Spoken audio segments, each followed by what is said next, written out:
Hello and welcome to the Working at the Paint Store podcast. I'm Bill. Mike's alongside. We've got a great guest for you today, but as always, we want to try to get a smile on your face. And Yeah, but anyway, that just takes me back to the old days. I'm sitting there with a Shure microphone with the windscreen on it, slurping my Dr. Pepper going, good morning, everyone. yeah, Hope you and yours are having a fabulous day. I want you to lean back and listen to me and you shooting the breeze here. Mike, we probably should think about implementing a rule. Is it too early in our podcast days to make rules for what we have as far as a dress code? If we could find somebody bubbly. Yeah, and topless. That was good. I like the way you're thinking. It's like the chick from Landman. Have you seen that show? Yeah. You got to watch that show. Yeah, I like Landman. The daughter. Yeah. We need the daughter. Yeah, we need the daughter. Could she hang out with us? Yeah. That topless would be fun. Yeah, you can get the gig, but you got to go topless. Yeah, exactly. You got to be topless. Yeah. Yeah, exactly. Yep. Yes, it's definitely a requirement. You have to go topless, even though we're on the radio. Yeah, you can. So, put the phone to your ear, but you have to be topless, or at least sound like you're topless. That's right. Sound topless. That's a funny story. That's a funny visual. Yeah, for you guys' information, I am topless, but I'm on the phone. I'm sorry, but I got a little distracted. Our Friday girl intern is topless. Yes, exactly. But we're on the radio, just in case you were concerned about our well-being or anything. That's hilarious. Yeah. That's some funny stuff there, just that one. That's almost as good as some of our other exploits. Yeah, we're interviewing our guest today, topless. I don't have any clothes on. Yes, exactly. Mike is I don't either. Now, let me get, you two are weirdos.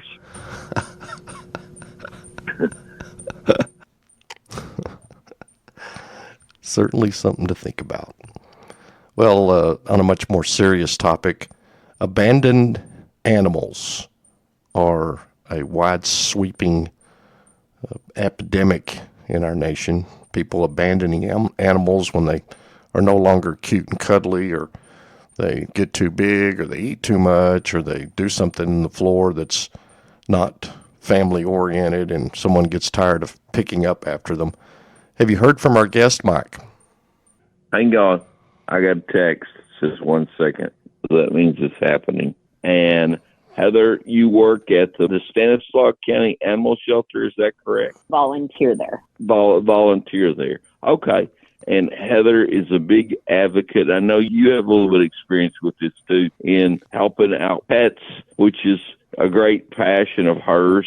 And it's helping out the voiceless, because the pets don't have anybody that can speak for them. And we all have had a pet. I know I had a dog when I was growing up in Plains that I love that dog more than anything in the world. And so Heather does great work advocating for the pets, and I'll shut up and let you take over, Bill, from here. Thanks, Mike. Hi, Heather. Hello. I appreciate you joining us on the Working at the Paint Store podcast. Okay, you're welcome.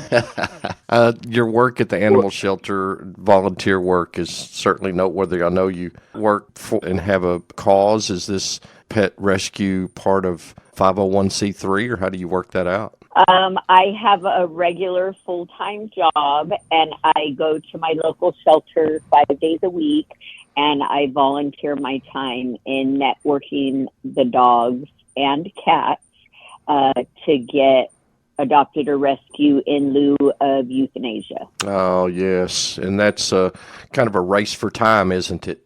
Yes. Yeah. They have a weekly euthanasia list of anywhere from 20 to 40 dogs. So it's a lot of pressure. Yeah. What is the time that from entry are getting intake, kind of like if we think about it in a prison context, from the time they get fingerprinted or brought in, what's the clock start and the end time for those animals that you don't find a home for?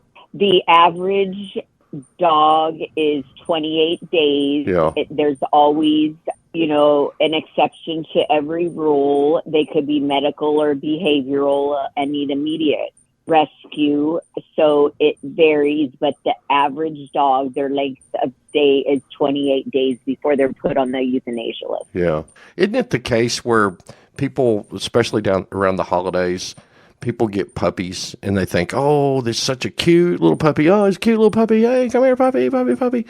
And then they grow up and they get about, 8 months to a year old, and now they're a dog that craps in the floor or scratches on the door or eats more than they thought. And then abandonment takes place and people just disregard what was all cute and cuddly. And I think from what I know from working with a local animal shelter advocate here in the Texas Panhandle, they'll just drive out on the road and release them, won't they? It's not just Christmas time, it's every day of the year, and people abandon or surrender dogs for whatever their so-called reason is. Someone brought a dog back in that they had for 30 minutes because they said it wasn't good in the car. Someone's returned a dog because they didn't like that it wanted table scraps. Someone returned a dog within an hour because they said the dog was just too big. So I've heard several excuses as to why they no longer want the dog. I know that's got to be frustrating for you because you care about the animals, and you probably get the rolly eye emoji when you hear these owners tell about their excuses, don't you? Well, I mean, every situation is different. I'm sure some people do have valid reasons, but it just gets hard to believe people after a while. Yeah. I guess you're probably there, as always, a big advocate for spade and neuter. That's probably the best solution to this nationwide problem, isn't it?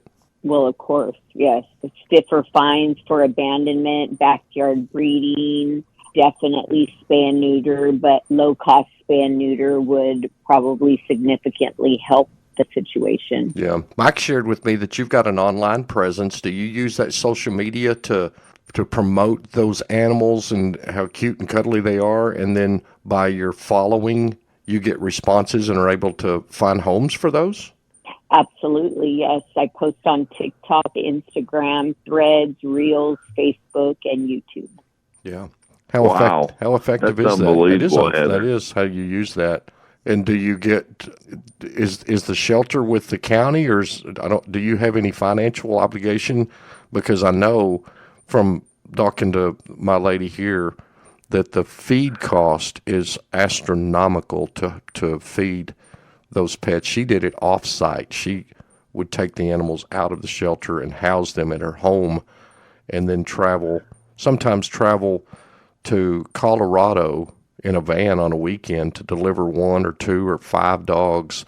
And then evidently there's a kind of like the old railroad network. There is a chain of individuals that will take animals that find homes in other states, and they will kind of pony express those animals throughout different parts of our country to reach their destination. Are you working with some of those individuals?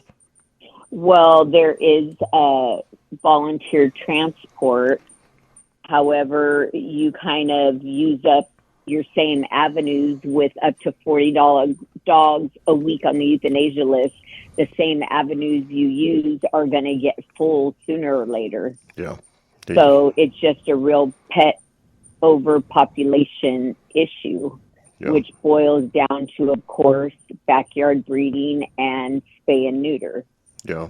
So the shelter is built to house 160 dogs, and they have well over 300.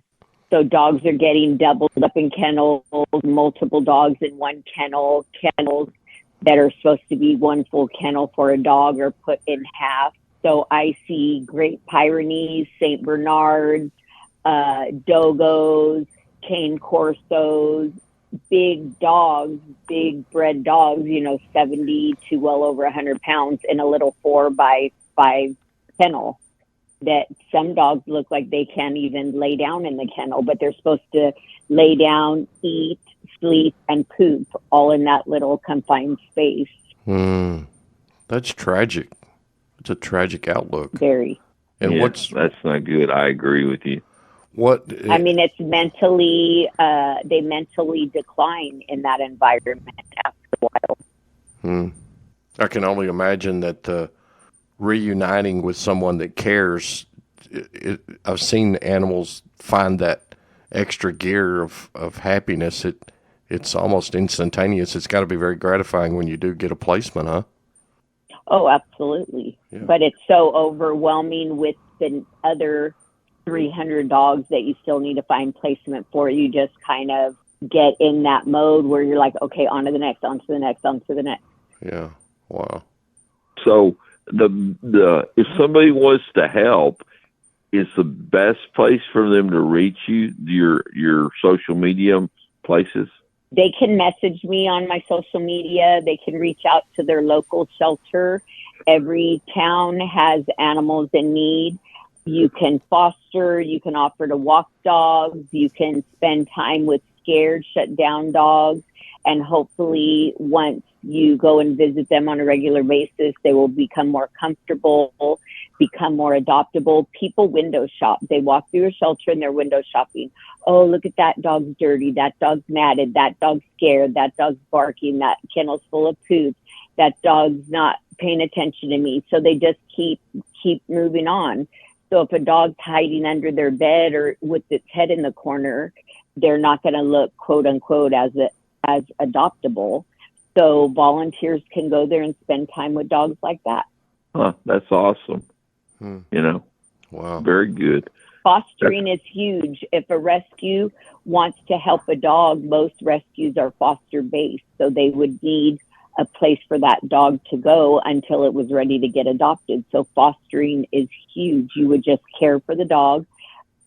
Any 501c3 should give you any supplies you need, food, a crate, pee-pee pads, toys, and then you would just house that dog until it was adopted. Wow. That's good information.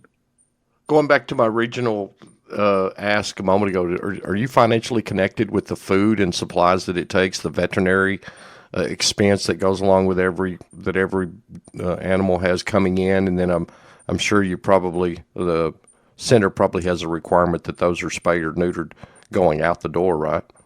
So I'm independent. I'm an independent volunteer. I independently go to the shelter and network the dogs. My social media is my social media. I purchase all of my own needs. I buy leashes. I buy dog treats. So have you looked at any of my videos? Have you looked at any of my social media? I have. Mike has. He sent me your handle, and I haven't been able to explore that, but saw some of the pictures and looked over it that way. So you want to look at the videos and see, I want the dog to look as adoptable as possible. I want that animal to look where someone can envision seeing it in their home and part of their family. The dogs don't come out of the kennel all cute and happy and friendly and sit and let me take a picture.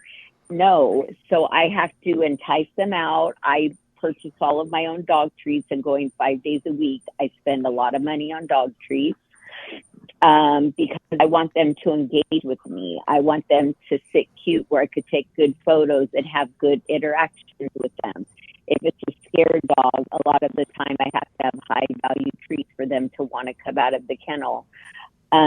So I purchase all of my own needs for the networking that I'm trying to do. I can't really answer for what the shelter does. Yeah. I know if someone adopts a dog, they give them a bag of dog food, but after that, that's it. That's their dog. If a rescue takes a dog, which is a nonprofit, the dog now belongs to that rescue. The shelter would have no obligation to do anything further for that dog. Yes. And what is your social media handles? Because we want to use that and be able to to help you get that word out here on our podcast. Can you give us those handles so that people can find you? It's Heather's Shelter Pals on TikTok, Instagram, YouTube, Facebook, and Reels. I'm Heather Geee on Facebook.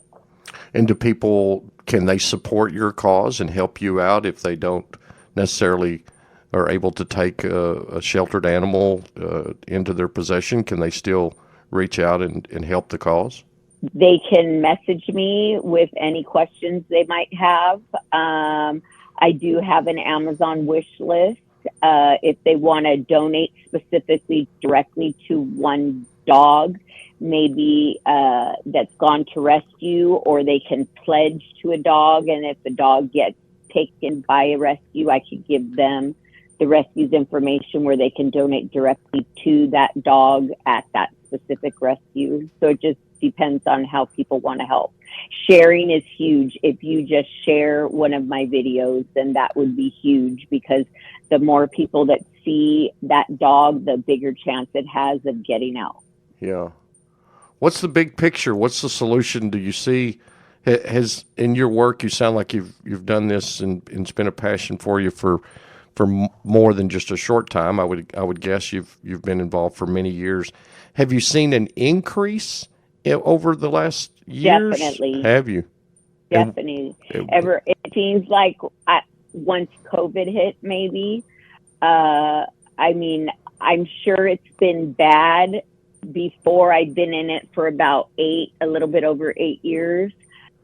I feel like I've seen it this bad before, but I mean, just recently, it's just overwhelming. I mean, overwhelming. Dogs are getting dumped left and right, pregnant dogs, injured dogs. I used to try to help with strays or owner surrenders. I can't do it now. It's too much. It's too overwhelming. I myself, live in a normal home. I can only house so many animals.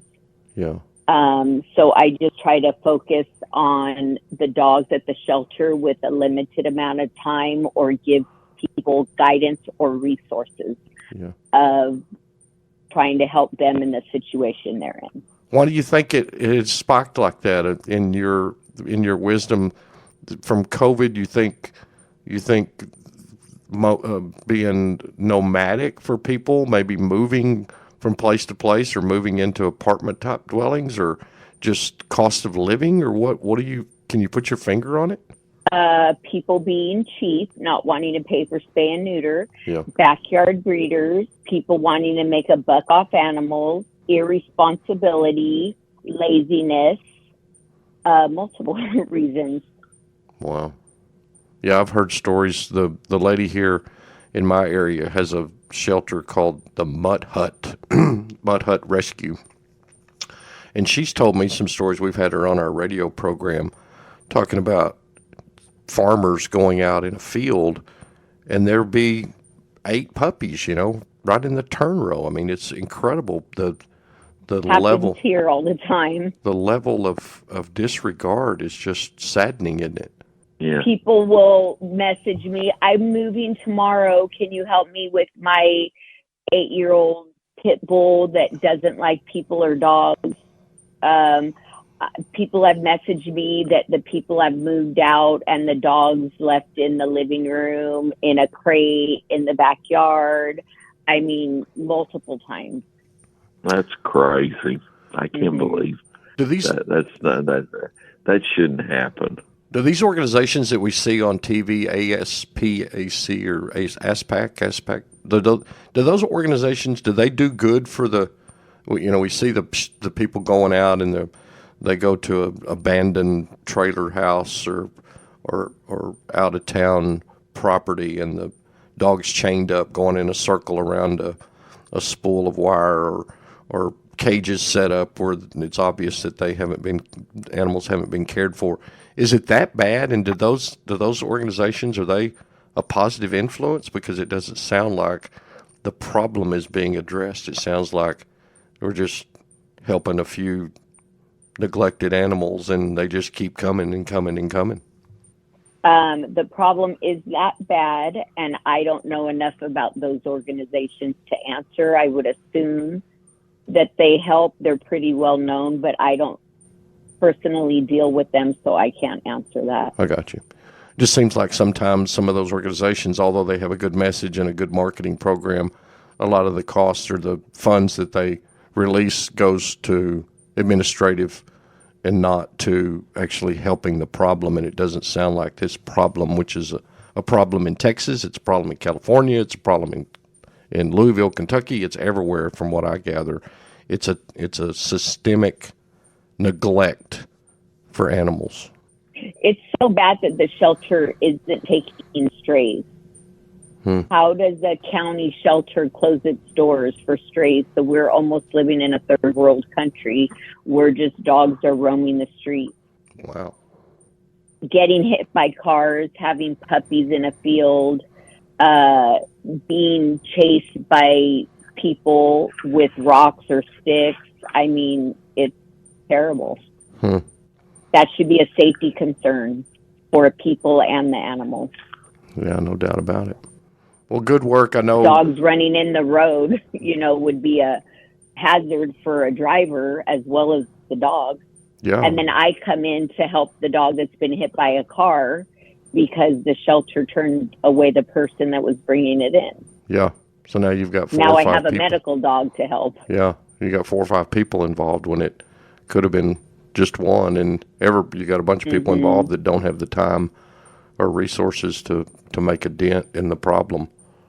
It's got to be incredibly frustrating, but I would guess that the silver lining for you is that one that you get placed, the little Johnny that's 8 years old that has finally got his first animal or dog or cat or whatever it may be, and the joy that you're able to share, if not for just a brief moment, is probably makes it all worthwhile in some sort of way, doesn't it? Absolutely. Yeah. At least the one got help. Yeah. Of course, we want them all, but, you take what you can get. Yeah. Take in 100 and help 10. It has a way of soothing and healing, but the other 90 has got to be frustrating for you. Well, of course, yes. Yeah. You tend to focus more on your losses than your wins. Yeah. Wow. That's something hey, Heather, that's great work, man. Unbelievable. That's amazing. Yeah. Thank you. Yeah, thank you for what you do. I know it's a thankless job with those animals. I know when you get a lick on the nose, that's a thank you from them, but I think we all need to recognize volunteerism, especially with this nationwide problem, and let folks know that work behind the scenes needs to be exposed, and we got to get a handle on this. Absolutely. Yeah. Well, thank you for sharing some time with us. You got anything else you want to share? No, but thank you. Hey, you're the greatest. Yeah. Hey, won't you make sure everybody knows how they can get a hold of you one more time? Yeah. It's Heather's Shelter Pals on TikTok, Instagram, Threads, YouTube, and Facebook. Awesome. Heather, thanks for what you do, and thanks for joining us today. Yeah. Thank you. You're welcome. Heather, take care. Thanks for everything. Yeah. Okay, thank you. Bye. Yep. Bye-bye. Thanks, Heather. Thanks, Mike. Great show today. Glad y'all came on. Thanks, Heather, for your good work and continued success in trying to find homes for those animals. That's going to do it for this episode of Working at the Paint Store podcast. Just remember that if you're struggling with something, you can overcome it. Help is available. It's not a shame to ask for help. Don't carry those burdens around and live in your darkness forever, because it's just not worth it. If it worked for me, I know it can work for you. Thanks, Mike. Thank you for listening. Please leave comments down below in the comments box, or for show input or show ideas or any kind of thing that you've got on your mind to help the podcast. Email me at bill@bb5ksound.com. And for all criticism, well, that goes to Mike. Exactly. Yeah. Yeah, that does make a good point. That's my Yeah. Plains high school education kicking in there. Okay. All right. Once again, thank you for listening to We're Working at the Paint Store podcast. Have a great day, everybody.